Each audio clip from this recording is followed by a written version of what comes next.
Ryan, welcome to the show. Thanks for having me. It's nice to be in a different studio today. Your studio, kind of, not my studio. So we're going to call it your studio. Now, you're the founder of Storytail. Sure. I know nothing about Storytail, and I know nothing about you. So I am going to learn along with the audience today. So why don't you give us a very, very quick synopsis of what Storytail is? Sure. So Storytail is an online platform for people to deliver their live content differently.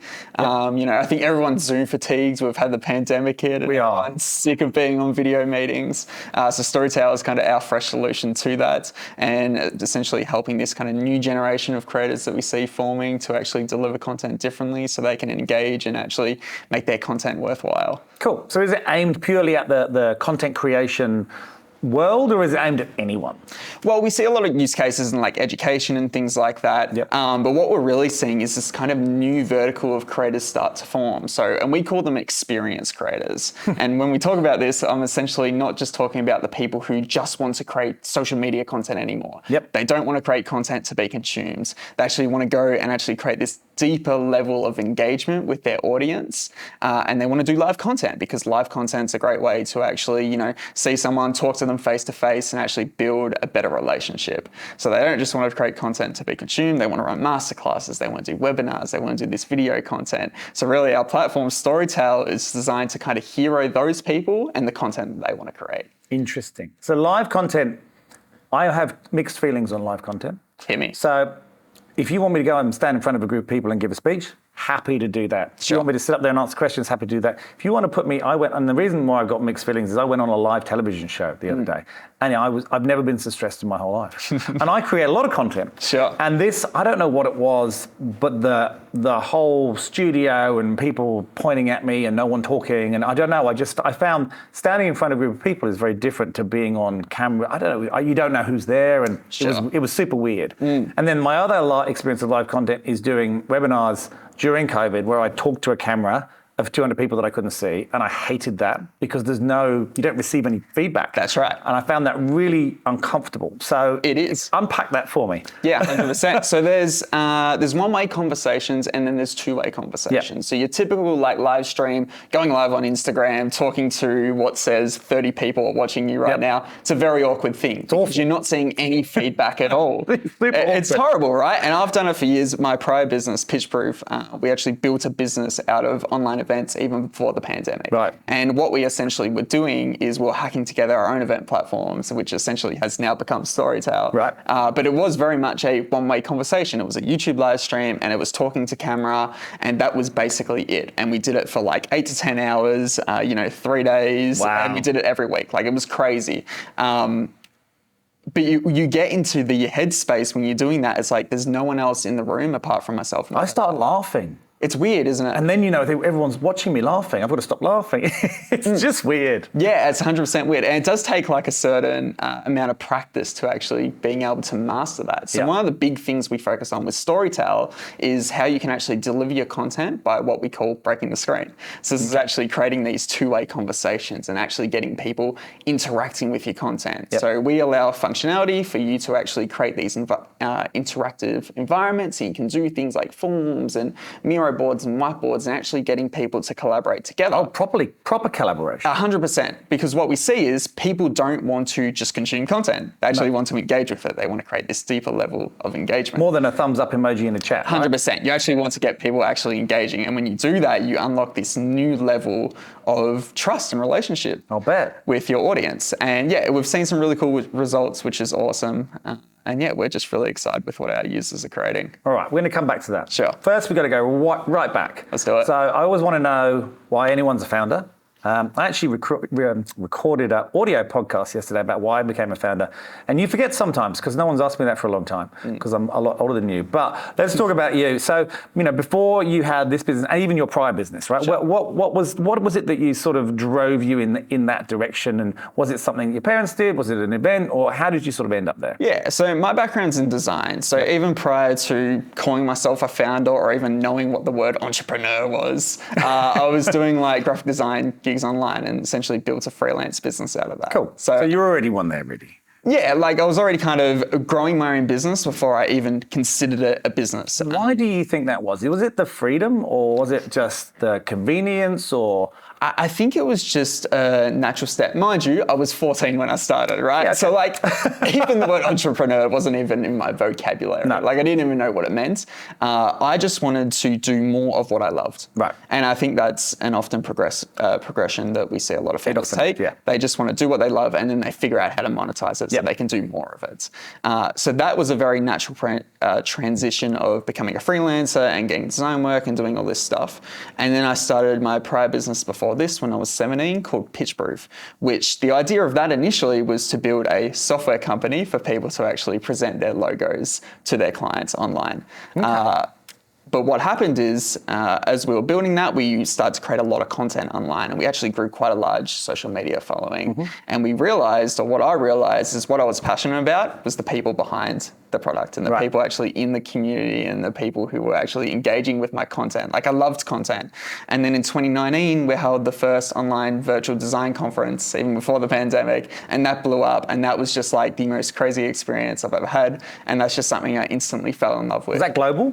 Yeah, it was global, 100%. So we had, because Australia is such a shitty area in the world for time zones, we had to run it from like 10 a.m. to 3 a.m. in the morning.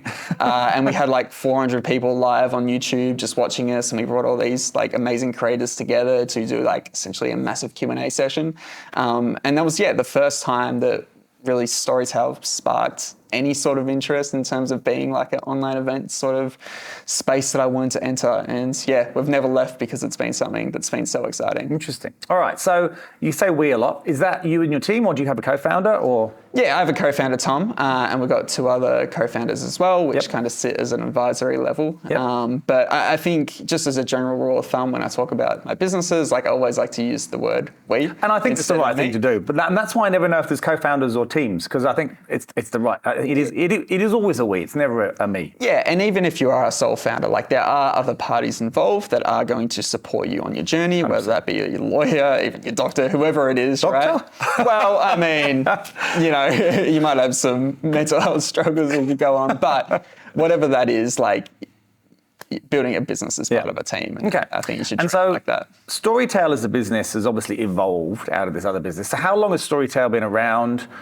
Where are you on the journey? Have you taken funding? Like I said, I literally had nothing. So give us a little bit of a snapshot as to how when that actually was and where you are now, how long that time's been and what's happened in that time. Yeah, so we started Storytail around 12 months ago. And throughout this phase, we've done a lot of research and development. There's been a couple of different versions of the platform. Of course. And now we're at this stage where we're in this private beta and we have, about 100 people that we're working really, really closely with to kind of master their use cases so we can eventually go out and do a public launch and introduce pricing and, start making money, essentially. Take over the world. Yeah, essentially. We're in this really cool stage at the moment where we get to work really closely with our users and understand, what problems they're currently facing so we can come in as a product team and actually solve their problems. So tell me, that part of the journey it's a fun part, but it's also quite a difficult part, and there's a lot of uncertainty, right? So what's been, and having had a business before where you were live and you were doing big events, obviously you've now sort of come back into almost incubation. Yeah. How's that been? Have you found that hard? Yeah, it has been. Probably our biggest problem that we've been trying to solve over the past 12 months is how do we communicate about our product? How do we tell our own story to the right people? I think our platform that we've designed, we've seen that it's super powerful, but it's like, all right, which specific use cases are going to be perfect for? Which sort of customers is it perfect for? So we've told the story in 2 to 3 different ways. The vision has always stayed the same, but the way we communicate about that has been different. And I think we're finally starting to get to the stage where what we're saying is landing with people. And like if we could just get a little bit more further and get some more users and more traction in, I think we'll be in a pretty good stage for that, product market fit. Fantastic. And those 100 users you've got, did they come from the prior businesses, or have you gone out and seek them out, or how have you sort of come across those? Yeah, so majority of them has been just through word of mouth and our own sort of networks. Friends of friends, essentially. Like when I first had access to a working version of our product that, we knew wasn't going to break, which took a while to get to, I essentially reached out to every person that I knew which would be some sort of a decent candidate for the platform. Yep. And then, we got some really good responses from our demos, and actually people were like sharing on social media how awesome our demos was. And then that kind of created a small amount of virality within our product, and that kind of sparked the first 100 people that we actually led onto the platform. And so right now you're looking for more. Is that something that you're trying to achieve? You're looking for more people to come on and beta test? Yeah, 100%. So we're looking for the right people. Most importantly, like there's people in our beta that we're not giving access to just yet. Like we will eventually, but we're going to slowly roll it out because it's really important to us to actually. So let's talk about that. What's that persona in case there's any of them watching? For sure. So yeah, like I mentioned, we call them experience creators. They do come in different shapes or sizes. We don't particularly niche to an industry. We like to niche to a person and that, personality of someone. So yeah, generally they are creating content online already. Their intention is to teach or to for people to actually learn. It's definitely an education bent to it, right? Yeah, 100%. And like we do see a lot of use cases and things like product demos and sales and things like that. But the people that really love and really hero the platform are the people who want to just create instantaneous value for their audience.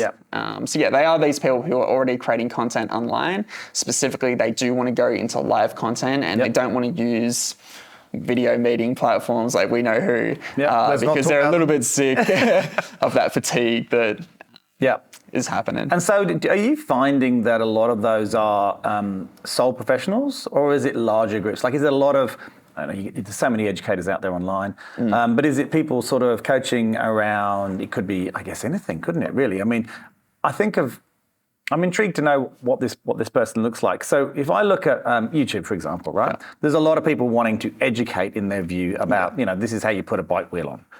Then there's other people who are educating about this is an actual course that I have. Is it the more course kind of people who've developed content that's a genuine sort of education program, or is it someone who just wants to teach someone how to do something? Yeah, so it is a little bit more designed towards those course creators, those people who are very much more education specific. Yeah, not bike wheels. Yeah, exactly. Although you'd be interested by some of the beta's users that we have and the industries that they're in. Are you able to tell us any? I can't mention one. There is a really big retail brand that we can talk about afterwards. But I'm like, when they reached out, I'm like, why would you be interested in using Storytail? Like, you're not in the education space at all. Like, they're in hardware. I'm like, how does this come into play? But it's a really interesting use case. And I think there's that kind of concept of being able to teach, whether it be practical or theoretical, is something really interesting. Well, you've been around long enough to know that often the product you build is not always the product that achieves massive success. You know, these things happen that you go, never saw that coming. I mean, I meet, I don't know, 10, 15 founders every month, and they sit in two sort of houses. They're either in the house if you go, it's so obvious, how did I not see that? Or it's, I would never have thought of that. And quite often what happens is they start there and then they end up there, and they didn't even realize they'd end up there. And I see that a lot. So you never know, that use case might well end up being a huge part of your business in the future. Yeah, 100%. Now I really want the episode to finish, so I know it is. But we'll wait. Well, I'll wait. Okay, so you haven't taken any funding yet, correct? That's right. And have you been in any incubator programs or anything like that? Have you been into a StartMate or an Atlas or anything like that? No, so we are looking into them. So come early next year, we are going to be starting a bit of a seed round. So we've already been talking to a lot of investors and VCs over the course of this year, and just essentially starting to, warm them up a bit to us and about our story. This video will be great for that, by the way. I hope so. Investors love watching these videos because it gives them that little snapshot. Yeah, 100%. It's like behind the scenes look. It's like, is. Anyone can put anything on a website, right? But when you actually talk. Or a pitch deck. Yeah, exactly. As long as you've got a graph like that, you'll be fine. All right, let's talk about hardest thing so far, because I think a lot of them, I always ask this question because so many shows that I listen to just talk about how wonderful and everything is, and which we all know as a founder, it's just not. Like, there's a lot of stresses in there. What is, for you, what's been the hardest thing? Is it an imposter syndrome? Is it just going back to that sort of trying to build something from scratch? Or what's been the hardest thing for you as a group, but then also you personally? Yeah, so I think for us as a company, being able to communicate what the product is and for the right people, it's definitely been the number one thing. And it's something that's, been scratching our heads for a long time. And every time we talk to someone new, we learn a little bit more, and we're adding a little bit more to our theory that we have, and we're just trying to apply that and seeing what the results are. So that's just been a long journey. And like I mentioned, I think we're getting to a really good space at the moment. Everything's kind of like this, and it just needs to be a little bit more tighten up. And then I think for myself personally, I think it's just when you're not too sure, like sometimes what the product is or who you're building for, like it's a bit of a confronting. Yeah, uncertainty is a huge thing, but just having belief in the team and like we're building a piece of software, right? A software company. My co-founder Tom didn't know how to code 12 months ago. Yep. He's very. Have you taught him how to code? Well, he knows how to code. I don't know how to code. I don't know how to code either. Neither. But like, fortunately, we're very, tech switched on, and he's that type of person who just wants to jump in and just like learn on the go. And I think we're both very much like that, and that's been a huge plus side to what we're doing, because we're not necessarily trying to go, hey, if we don't have money, we can't build a great product, because we can do that without any money. You can. So yeah, I think the biggest issue that we've kind of had this year is just, being able to stay persistent as, things go wrong, as they do. Certainty it's interesting. I've heard a few people over the years talk about humans and certainty. Human beings crave certainty. And then as soon as they get it, they get bored. And they want to get on something uncertain. That's really messed up, isn't it? But I think that is the life of a founder, going down that continuous up and down of certain, not certain, certain, not certain. So that's never going to go away, just so you know. All right, so future from here. So you're 12 months in. You said you're thinking about doing seed round maybe later next year. Yeah. You're obviously doing your beta testing, and you're coming to the end of that, which means you're going to launch. Sounds like it's a pretty big year. What are if you take the next 12 months, what are the things you want to achieve? We're going to ask this now because we might get you back on in 12 months and make you accountable and see if you actually did them. But what are the goals for this year? Yeah, for sure. So obviously the seed round's probably the biggest one. Being able to unlock that financing is obviously going to help us project and do all the things that we want to do. But yeah, we really want to roll this out publicly. We want people using it on a regular basis, and obviously starting to monetize the platform is great. But I think for us, like, there's a bunch of different product things that we want to build with the platform, and we know that people want. So being able to essentially expand that product and make it to a really good phase where it's ready for this high impact growth is going to be really important for us. Okay. One last question. Sure. And I always ask this question because you will at some stage hire, and this is a great question for you to use to send to people when you are. In your words, why would someone want to come work for Storytail? Yeah, so I'm really big on building great products with great people.